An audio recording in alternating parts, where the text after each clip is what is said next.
Coach Peggs here with the Lincoln Electric. Do you expect to name new offensive and defensive coordinators?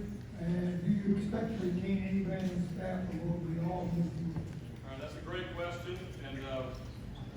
And right now, what I'm doing is, obviously just got in town last night, and I'm going to be spending time first with the current coaching staff here over the next few days. I'll be with them this weekend. I'm planning to have individual meetings where I can get to know them on Sunday. And once I do that, then I'll kind of start making some decisions that I feel is in the best interest of our football program.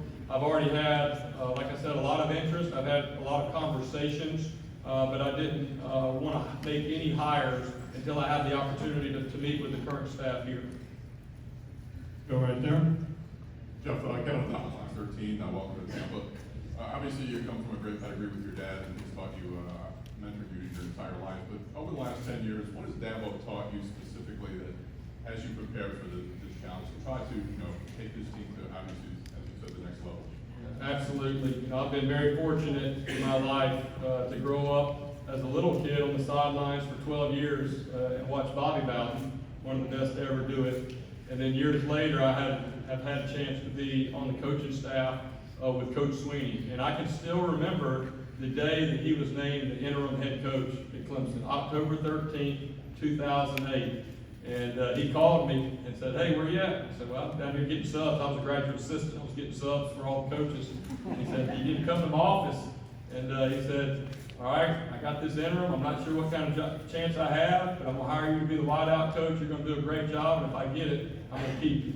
And I was so excited. I went home and told my wife all about it. Being around this profession, I knew how difficult it was to get a job like that. And I'll never forget, across the ESPN ticker that night, it said, "Clemson wide receivers coach Dabo Sweeney named interim head coach today." And then it went on to say 0 of the last 29 mid-season interim head coaches went on to be named full-time head coach.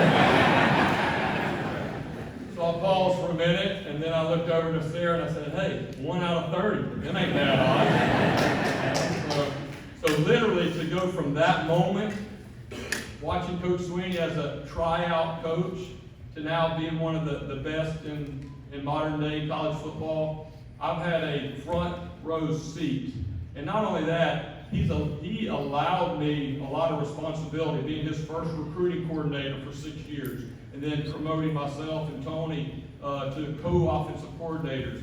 And just being on the road with him, he would always take time and, "Hey, you're going to be a great head coach one day, and when you do, these are things you need to be thinking about."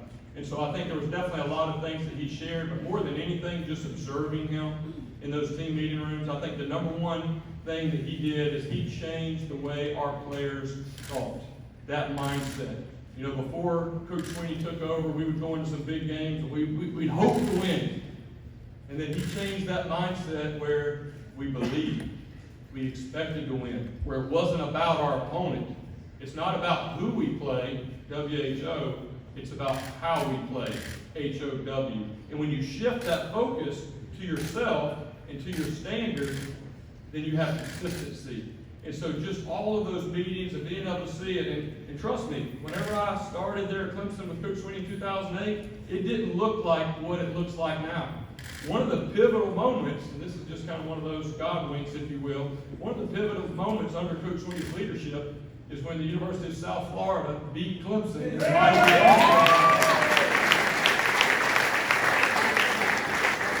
And that was really a time that Coach Sweeney made some changes, brought in Chad Morris, and really the rest is history. And so I've been able to watch, the trials that have been there, the adversity, and I couldn't ask for a better mentor, and there's no doubt that I would not be standing here if I hadn't been around Coach Sweeney for the last 12 years. Go right here, please. Hey, Coach, Chris Vincent with Twin Schools Sports. You mentioned how you've talked to some previous players or some current players on this roster. A lot of current players might have some apprehension, obviously, in guide and just new things to learn. What was your message to them, and what was your conversation like about how they're going to have to maybe step up their game to fit your role? Sure. Well, obviously, I didn't know what to expect when I walked into the team room today, but what I saw immediately before I said the first word, I saw a group of young men that were hungry. group of young men that wanted to win, a group of young men that wanted to go to work. And I know right now they have finals, they're all going home. It felt like a lot of them, I just wanted to go right from here to the field. And, you know, I told them to go home, take some time, get some rest, you know, kind of get that, your mind right. And whenever we get back in January, it's going to be time to go to work. But it was a great meeting. Those guys, I mean, I could tell. And again, this is not a broken football program by any means. It just needs to be united, to get everybody on the same page, share that same vision, and really to have that standard. You know, best is the standard. And that was my message to them today is, it doesn't matter if you're taking your finals, hey, best is the standard. If you're out in the community, how you represent yourself in this university and our football program, best is the standard. When you're in the weight room, when you're on the practice field, best is the standard. And when that becomes a way of life, that's when you ultimately have the success. And so it was a great meeting, and I know that was probably less than half of the guys. I look forward to meeting the entire team and having a chance to really get started in January. Coach Jay Veteran 95.3 WDAE, welcome to Tampa. We know you met Michael and Associates, the firm. Can you just delve a little deeper into that relationship with him and how vital that was for you in that position here? Sure.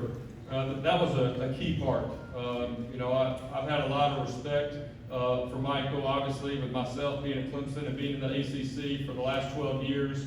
I observed him when he was in that role, and then when he moved over and was second in charge of the college football playoff, we happened to be there every single year. So I remember the familiarity of someone going from our ACC office to going to the college football playoff. And but here's what I would say, the biggest thing on that, because I had some interaction. I knew who he was, and I hadn't really spent a lot of time with him. But the people that I trust the most, they had unbelievable things to say about Michael Kelly. And that, number one, was Coach Davo Sweeney. Number two, Woody McCorvey, who's kind of our second in charge. Graham Neff, Dan Radakovich in our administration. Every single one of them had unbelievable things to say. And they said, to be able to go take a job at a place like the University of South Florida and have a man like that to be working alongside of you, that you can't get any better. And so, to be honest, when I heard that, I didn't need to hear any more.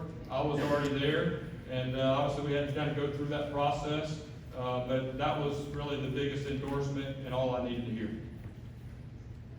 Coach, neighborhoodforms.com. Your father spent his lifetime in college football. What are some of the things that you learned from him that you will instill in this program? Y'all are really trying to get me emotional, asking about Coach Sweeney. I was so proud that I got through this whole thing without shedding a tear, and now they're just punching at it. Oh, man, we don't have time for all of that, but the biggest thing that I would say is just watching his consistency. Number one, I think I've been able to observe for him that his priorities have been his faith, his family, and then football. And I think, so many times you can see coaches in this profession that maybe those things get out of order. And then you see coaches that maybe have to leave the profession and take some time off because they kind of got those priorities out of order a little bit. So to be able to see that, to be able to know that the impact that you can have as a coach, I was able to identify that at an early age, watching him with his players when they come over to our house, and I'm 8, 9 years old, throwing the ball with them, being able to see how important that was. And so it really, a lot of people ask that question. It really wasn't about like these 3 or 4 really important meetings where we sat down and I got out a notebook paper. It's just being around him. Whenever he was the head coach at the University of South Carolina, I held the cords. Back then, the headphones actually had cords. Now they're wireless.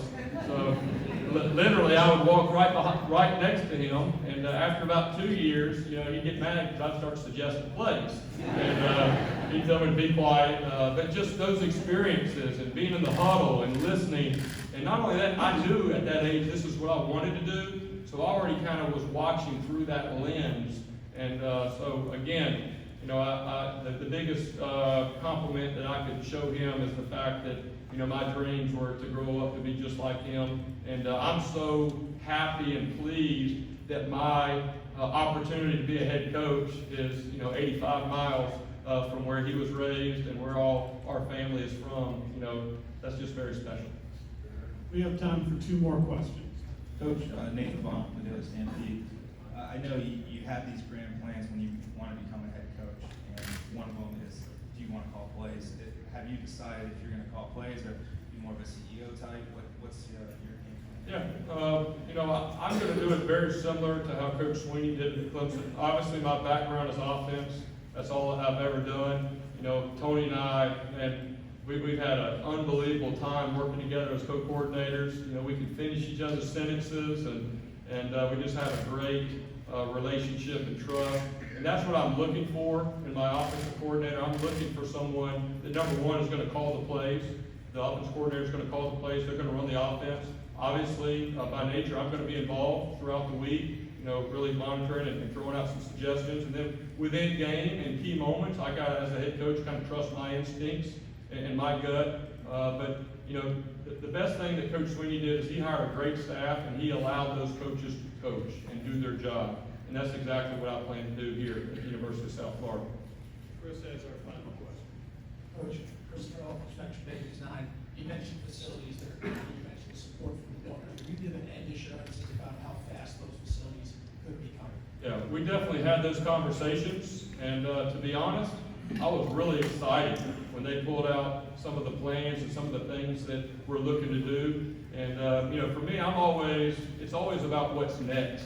And to be honest, the whole situation of the facilities, that's one thing that made me want to come here even that much more, because there's the opportunity to grow. And I've been able to see that at Clemson when we went, you know, from our McFadden Jerby building in 2009, we went to the West End Zone, which is right there at the stadium. And then in 2016, we moved over to our football complex.